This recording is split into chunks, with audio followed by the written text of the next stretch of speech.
Okay, welcome to another edition of Google is Evil and such and so forth and whatnot. Yes, YouTube video. I was pointing to not on YouTube video.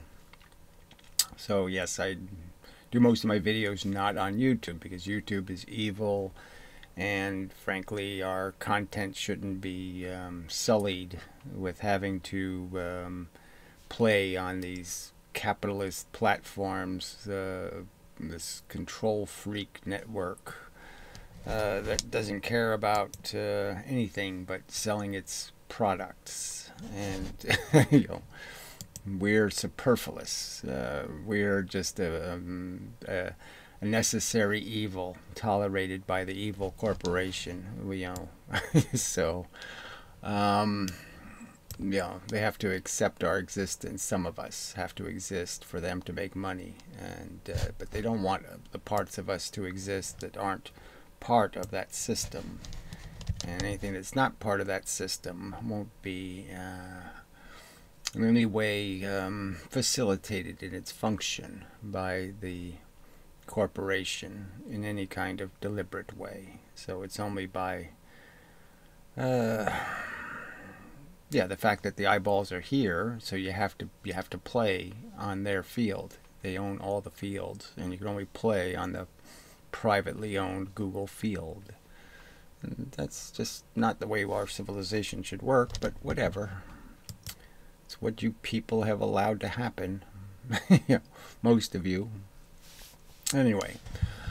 Alright, so there was a new video put up, a movie, a little 15-minute, you call it propaganda, that's okay.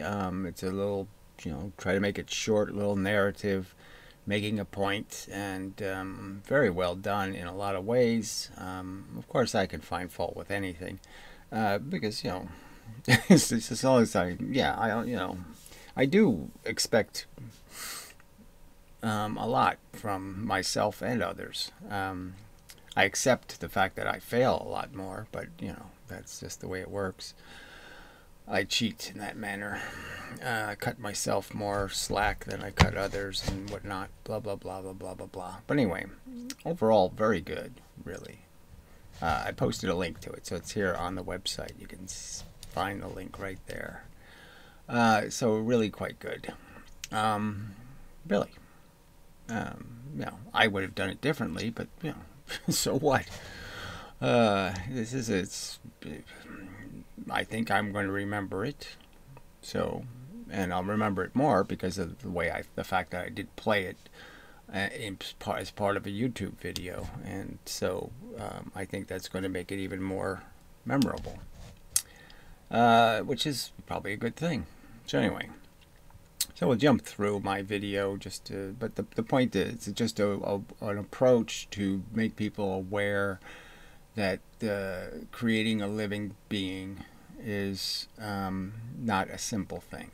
Okay, it can be done, with a simple act, but the action, the event, what it actually is a bigger thing than the simple event. The simple action that causes it does not reflect the significance of the event, as an action,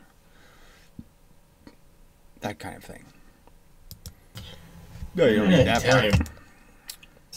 Even as a kid, I just imagined, what kind of jeopardy, anything that happens to the kid is your fault. Would I want that responsibility? Yeah, there's probably too much echo, so I'll try to get rid of some of that.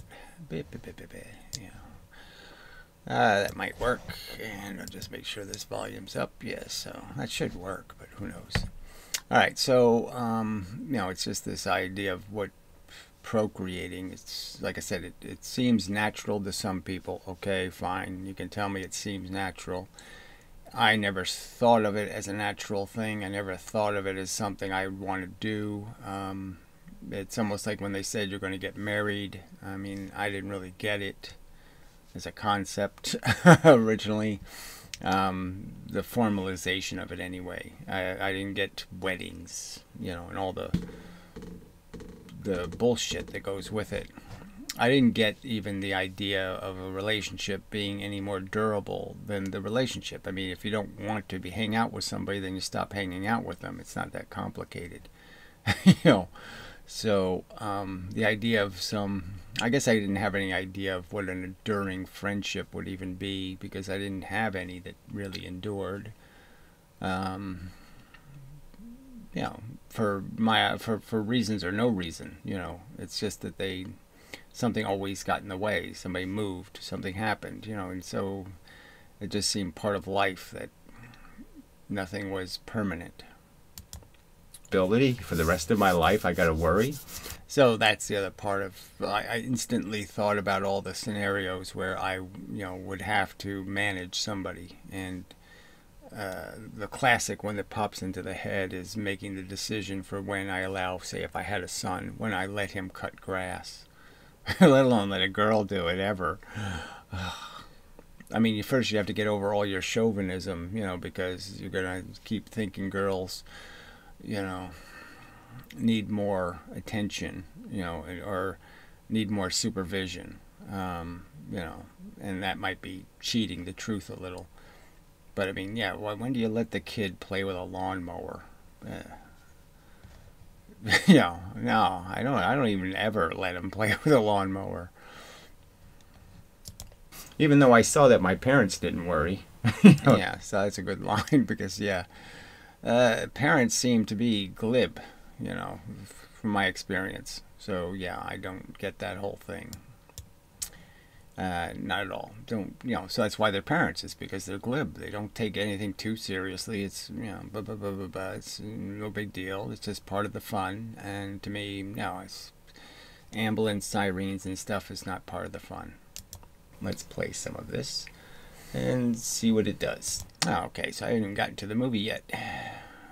Yeah, so bitch and blah, blah, blah. So no, instead we just fake our way through. Alright, so I was just making a critique even of the introduction. It's just, we're all so phony. So you can even just critique people by what, the woman's wearing, like, man clothes. You made some argument that she must feel insecure about her body because she's doing everything she can to avoid having one. Pretty girl, but, not really used to her full potential. So you're saying, why would you impose that psychology on your daughter?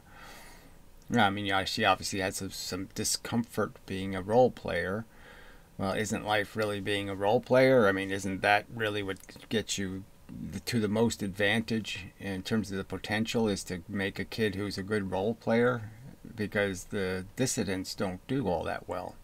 They have a much harder life. It's a lot harder life when you have to be a dissident, when you have to be an oddball, when you have to be, against the tide. That's all hard work. Why would you impose that on your kid? Try to make a good impression. Okay, well, we already did that part. Blah, blah, blah. Yeah, we live such fake, phony, bullshit lives. They can associate words, come up with sentences, do the stuff like me talking, doing that kind of. Alright, so, in this comes up this idea of a virtual intelligence, and the problem with the virtual intelligence is it doesn't automatically come with a sensation buttons. Sensation and intelligence are two different things. So making a computer that can interact is one thing. Making a computer that can feel, that's a whole different project. That's a way different mechanism. That's not going to be easy to synthesize. That's not going to be able to copy. You're not going to make something that can duplicate it. As simply, it's a simpler biological function, and I would argue that the first function was the ouch, not the thinking about the ouch. So you can't do any thinking till you have a reward and punishment mechanism, a validation mechanism, and that's where feelings had to come in as a mechanism to endorse good thinking versus bad thinking. Thing is one thing. Creating a sensation is a whole nother kind of. So I make the point as best I can articulate it. It's your brain is doing two distinctly different things, and they're two are interacting with each other. So it's as different as force and, say, matter in the physics analogy, is the difference between the feeling machine and the thinking machine, the processing memories, concepts, all of that crap is a different kind of function than the elemental function that says I feel good, I feel bad. Wow. I'm good. So anyway, spoiler alert. Yeah, right. So I'm playing some of the movie in here. Yeah. So it's a talking head thing. Done, like I said, it's done well enough, and pretty good.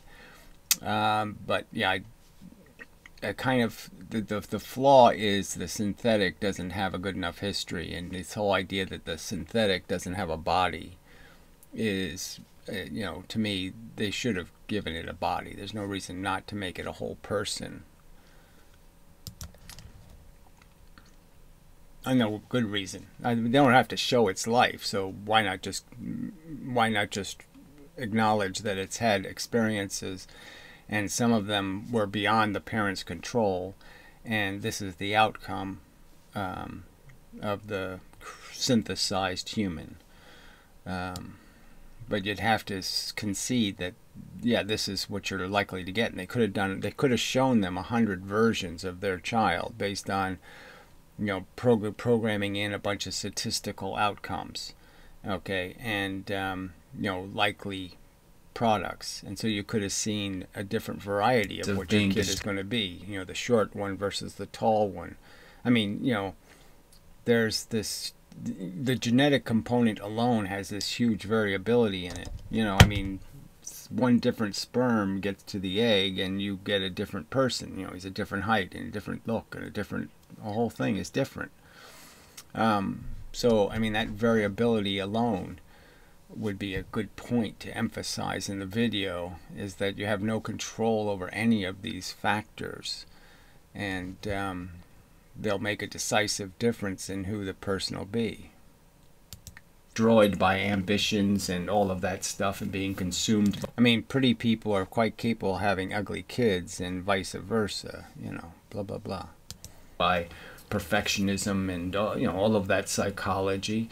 So then I did make the point that these people wouldn't be in this position to make these decisions if they weren't already kind of aggressive and they worked for it, and so they should already have an appreciation for how life isn't easy, and you're not going to win for free, okay? And why would I impose that price? Why would I impose the burden of having to learn the hard lessons and having to compromise your immediate gratification often for to achieve your future goals? None of that is the fun of life. That's the pain in the ass of life. Okay. Hey, look at us. We've been through so many things, and based on our experience, they're way... So we've been through so many things, so they don't really go through so many things. You spent 5 years taking care of your father while he was dying, or some other kind of, they don't go through what those experiences are. We've been through so many things. Kind of mush. So they should be able to think about that without having a talking head telling them, well, what do you think about all those things you went through? What if you had to go through twice as much or 3 times as much? Or what if they were, I took your leg or I took your arm? How much of your life can be compromised, how badly, before you say no mas? You spent your life climbing mountains, and all of a sudden I break your ankle and you can never climb a mountain again. A lot of people in that circumstance will tell you that, yeah, life doesn't have much meaning to them because they've lived a life, they've built themselves to live a certain way, and it's like they're now going to be drowning for the rest of their life. They're going to be struggling to feel like they're breathing air. More good things than bad. Look, So again, it's not about good things versus bad. It's about permanent damage versus temporary damage often, and things like lots of circumstances. So you can't just turn this into a pain-pleasure argument. It is, it's the narrative, the story your brain tells you. And is your brain really certain that fighting all these battles you're fighting are really victories worth winning? Getting the promotion at work is, you're driven for it. Is it really going to mean anything? And can you really prove it's going to mean anything if you have a, $40,000 car in the driveway or a $20,000 car in the driveway? Well, I guess I should say 80,000. Anyway. Dad. Blah, blah, blah, blah, blah, blah, blah. So, skip ahead some art. Fortunate asymmetry between the sheer quality of pleasure and pain. Alright, so I don't know if this really shows asymmetry, but I argue that the asymmetry is in the function, that there is no pleasure outside of the threat of pain. So without the threat, without the pre-existing condition, without the irritation, there's no relief. And that our pleasures are really made by us being allowed to reboot, to be liberated from the burdens. So like the sneeze or something, you get that little sense of, my whole system just forgot about everything else it was worried about. And it gave me a little bit of nothing under tension, a little taste of what it's like not to be tightened. And that's some of our greatest pleasures are just relief from the burdens of fear and anxiety and worry and all of that crap. Those are the good feelings. Is pain not existing allows the light of pleasure to shine. Okay, so he's using the word asymmetry, but again, it's, but whatever. Certainly not in his psychology. It's not built in structurally. It's all about possession and having kids, and so they talk about it as being natural, and the argument is it's not what's natural, is the crude act is the natural part, and it doesn't have any direct connection to the idea of making babies. It's not what's in the head of the players. Okay, I don't think it was in, now you could just make the argument 99.99% of the people who have had sexual intercourse were not thinking, I'm making a baby, I'm making a baby. That's not what they were thinking. Frankly, fucking and not much else. So okay, moving on. Getting it, whatever you're deriving from this accomplishment, whatever it is to you, a badge of some kind, satisfying some need, like, again, your relationship is so dysfunctional and boring that you need some third person to... Right, so this is like a piece of, babies are like furniture or something, like, let's go to IKEA and get some kind of thing to put against that wall. And so it's almost like some people have kids just because it's structural. This is part of the structure of how you live, is to be chasing the little monster around the house. They need something to care for and something to, I don't know. I mean, sorry, hiccups. I can't really imagine, a kid can't do much caring for its parents. I mean, until it reaches a certain age where it can have some appreciation, because otherwise, so I don't even get that part, frankly. And having some kid hug you just because you're its parent, that's like such a plastic trophy. I mean, that's like getting a really cheap, cruddy plastic trophy with, like, you can just see it's like spray painted fake gold, and it's just really, you can see the seam lines from the casting. It's really shitty. I mean, having your child say I love you, I mean, fuck. Oh, gee. You don't even have to, it's not even close like you earned anything. It's like the dog appreciating you for feeding it, So, I throw in a little bit about, I had 2 dogs. I mean, the first dog was brilliant. We got along, she was devoted. She'd follow me. I never even had to put her on a leash. She was just, I could deliver newspapers with the dog, and it just completely behaved perfectly. It was, and then it died on its, first birthday. And so that was just so horrible. Genetic defect. In a snowstorm. Yeah, so it like took 2 hours to drive to the vet in a snowstorm. It was bad. Anyway, so then I did the rebound thing and said, well, I have to have a dog. I can't, because I had this really good relationship with the dog, and just couldn't imagine life without my dog, and so I had to get another dog, and I made all the mistakes. Got a male dog, didn't get him fixed, and he was, really nice dog, really friendly, all that kind of stuff, but dumb and a pain. It was just a pain in the ass. Okay, he was always running off, always getting lost. I have to go find him. Anyway, so I didn't treat him as well as I could have because he was really annoying. Anyway, I feel bad about it.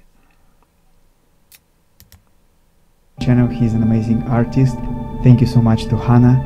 Okay, so that's the closing thing. So yeah, it's really real well done. So again, I critique pieces of it, but they're not serious critiques. I think it's good for people to see this kind of stuff. I'm glad people are making it. It's exactly the kind of thing I would like to reward in some way. So in the future that should be a thing.